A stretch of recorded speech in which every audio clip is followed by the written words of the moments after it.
వెంకటేశ్వర స్వామి పవిత్రత చేస్తే సహించాలా అని ప్రశ్నించారు ఏపీ సీఎం చంద్రబాబు. 5 ఏళ్లు కల్తీ నెయ్యి సరఫరా చేసి తిరుమల పవిత్రతకు భంగం కలిగించారని అన్నారు. బాత్రూంలు క్లీన్ చేసే రసాయనాలతో లడ్డూను కల్తీ చేశారని అన్నారు. శ్రీశైలంలోనూ కల్తీ నెయ్యి వాడారని అన్నారు చంద్రబాబు. తాను తిరుమల లడ్డూ కల్తీ మీద మాట్లాడకూడదనుకున్నారని, అయితే తాను కూడా మాట్లాడాలనుకుంటే తప్పుడు ప్రచారం చేస్తారని మాట్లాడాల్సి వచ్చిందన్నారు. తనని క్షమాపణ చెప్పమంటున్నారని, తానెందుకు క్షమాపణ చెప్పాలని ప్రశ్నించారు చంద్రబాబు.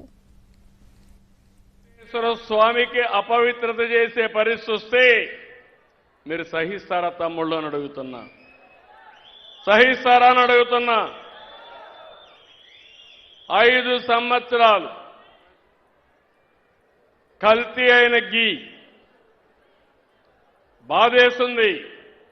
అలాంటి గీ తీసుకొచ్చారు, మామూలు కెమికల్స్తో తయారు చేశారు. పేపర్లో వస్తే నాకే ఆశ్చర్యం వస్తూ ఉంది. ఎలాంటి కెమికల్స్ అంటే మన బాత్రూముల్లో వేసి క్లీన్ చేసే కెమికల్ని గీలో వేసి దాన్ని మళ్ళీ లడ్డు చేసి మనం తినే పరిస్థితికి వచ్చామని వస్తున్నాయి.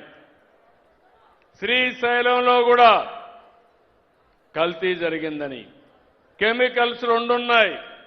కెమికల్స్ వాడినప్పుడు కొన్ని వెజిటబుల్ వాడతారు.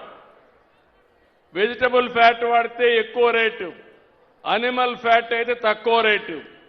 అది కూడా కలిపారని ఎన్డీడీబీ రిపోర్ట్ ఇచ్చే పరిస్థితికి వచ్చింది.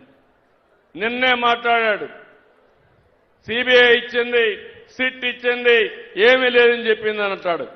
వాళ్ళ బాబాయ్ నిన్నే మాట్లాడతాడు, సిట్ చెప్పింది కల్తీ ఉందనింది, కానీ ఎనిమల్ ఫ్యాట్ లేదని మాట్లాడతాడు. నేను మాట్లాడలేదు. నేను ఎందుకంటే ఒక భక్తుడిగా చెప్తున్నా, నేను కూడా మాట్లాడకూడదు.